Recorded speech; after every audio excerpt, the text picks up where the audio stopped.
August 2022 করেছি, তারপরে থেকে এই 10 বছর আর ক্লাস 12টাকে ধরবো। তার আগে অব্দি 2022 অব্দি যারা 10 বছর করেছেন কিন্তু ক্লাস 10 যোগ্যতা রয়েছে, তারা কিন্তু যোগ্য থাকবেন প্রমোশনের জন্য। আপনারা সকলেই ধন্যবাদ জানাবেন মুখ্যমন্ত্রী মমতা বন্দ্যোপাধ্যায়কে। শ্রীমতী চন্দ্রিমা ভট্টাচার্য আমাদের অঙ্গনওয়াড়ি ওয়ার্কার সহায়িকা এবং আশাকর্মী ওয়েলফেয়ার অ্যাসোসিয়েশনের সভানেত্রী শ্রীমতী চন্দ্রিমা ভট্টাচার্য সহ আমরা প্রত্যেকে আজকে অংশগ্রহণ করলাম। আমরা প্রথমে নিশ্চিত কৃতজ্ঞতা জানাই আমাদের বোনেদের কর্মী এবং সহায়িকা যারা অংশগ্রহণ করেছেন বিভিন্ন প্রান্ত থেকে। তারা হচ্ছেন প্রতীকী, তাদের অংশগ্রহণ প্রতীকী, কিন্তু তাদের পিছনে আমাদের বৃহত্তর পরিবার রয়েছে এবং তাদের দাবিটাও আজকে এই মিছিলের মধ্যে উঠে এসেছে। মূলত আমাদের যারা হেঁটেছেন তারা জানেন, আপনাদের জন্য আবার আলাদা করে আপনারা যে বিষয়গুলো প্ল্যাকার্ডের মাধ্যমে ধরেছেন, আমরা কেন্দ্রের যে বঞ্চনা তার প্রতি আমরা প্রতিবাদ জানাচ্ছি, আমার কেন্দ্রকে ধিক্কার জানাচ্ছি। তার সাথে সাথে আপনাদের মধ্যে যে ভাষাটা উঠে এসেছে, প্রশংসা করেছেন আমাদের রাজ্যের মাননীয় মুখ্যমন্ত্রী শ্রীমতী মমতা বন্দ্যোপাধ্যায়কে, যে আমাদের দিদি কর্মী এবং সহায়িকার পাশে দাঁড়িয়েছেন। আমাদের মমতা বন্দ্যোপাধ্যায় দাঁড়িয়েছেন এই আইসিডিএস প্রকল্পের পাশে। এটা আমাদের ওয়ার্কার এবং সহায়িকা তারা বলছেন।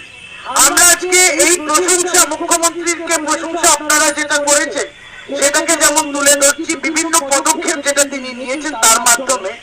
আবার কেন্দ্র যেভাবে বঞ্চনা করছে এই প্রকল্পের প্রতি, তাদের অবহেলার কথাও আমরা মিছিলে হাঁটতে হাঁটতে এবং আপনাদের প্ল্যাকার্ডের মাধ্যমে সেটা দেখা যাচ্ছে।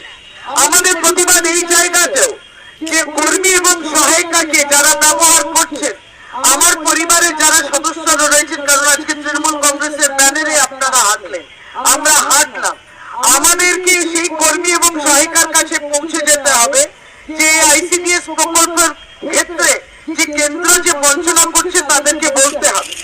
আর যে রাজনৈতিক দল কেন্দ্রের সরকারের যে সরকার গঠন করেছে ভারতীয় জনতা পার্টি, সেই রাজনৈতিক দল আমাদের কর্মী এবং সহায়িকার মধ্যে বিভ্রান্তি ছড়াচ্ছে, তার বিরুদ্ধে আমাদের লড়াইটা লড়তে হবে।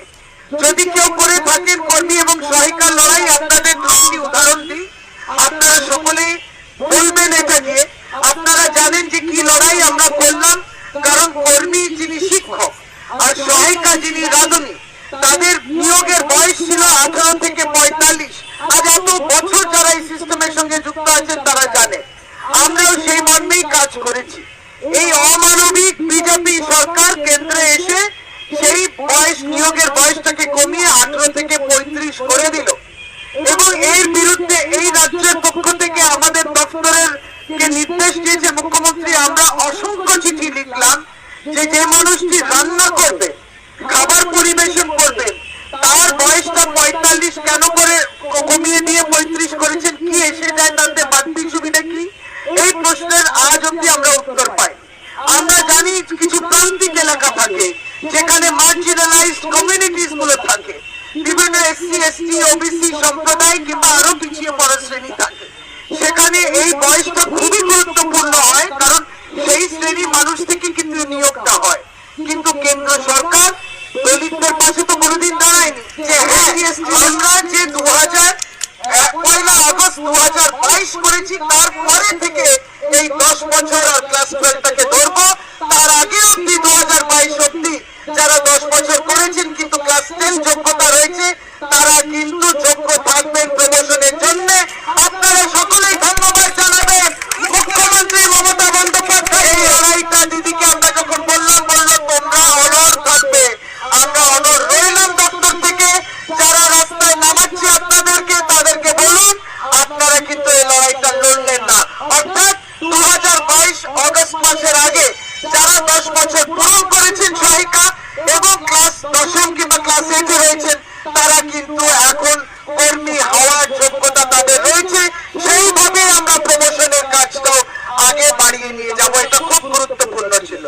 এরা কিছু করবে না কিন্তু উপরন্ত মাইনে বন্ধ করে দিল। জানেন আপনারা, চন্দ্রিমাদি বলবেন, আপনাদেরকে ছোট্ট করে এটাই বলা যে মাইনে বন্ধ করে দিয়েছে কেন্দ্র সরকার, তাদের দায়িত্ব ছিল, তাদের দেওয়ার কথা ছিল, ডিপিও মাইনে আর কেন্দ্র সরকার দেবে না, প্রজেক্ট অফিসার ব্লকে মাইনে দেবে না, সুপারভাইজারের মাইনে কেন্দ্র সরকার আর দেবে না। রাস্তায় যারা নাচছেন তাদেরকে অনুরোধ করবেন, কারা বন্ধ করে দিয়েছেন, এটা কেন্দ্র সরকার বন্ধ করে দিয়েছে, আর মাইনেটা কারা বহাল রেখে দিয়েছেন সম্পূর্ণটা দায়িত্ব এখন রাজ্য সরকার নিয়েছে। কেউ তার কাজ থেকে আর বিরত থাকবেন না, কাজ করে যান।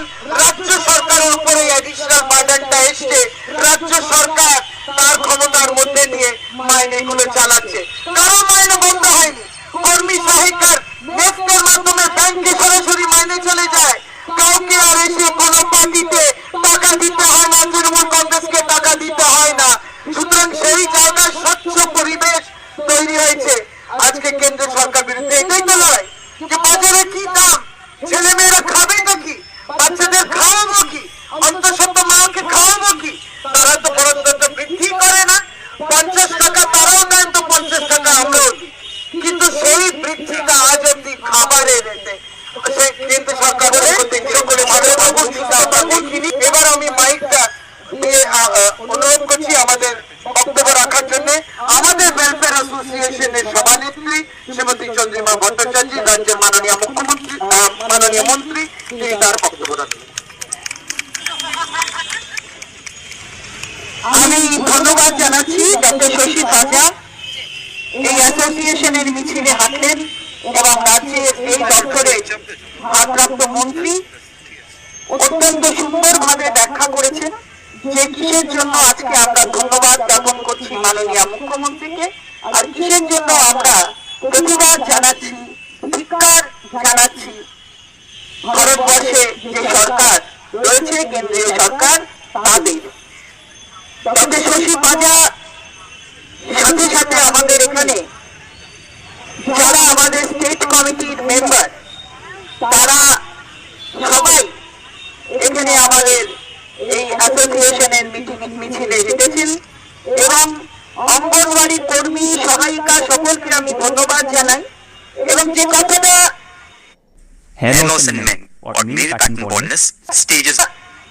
ডক্টর পাজা বললেন যে আসলে এটা প্রকল্প বন্ধ করার লক্ষ্য মনে হচ্ছে, তাই সিডিপিও পয়সা নেই, ডিপিওর পয়সা নেই, সুপারভাইজারের পয়সা নেই, কেন্দ্রীয় প্রজেক্ট বলে যারা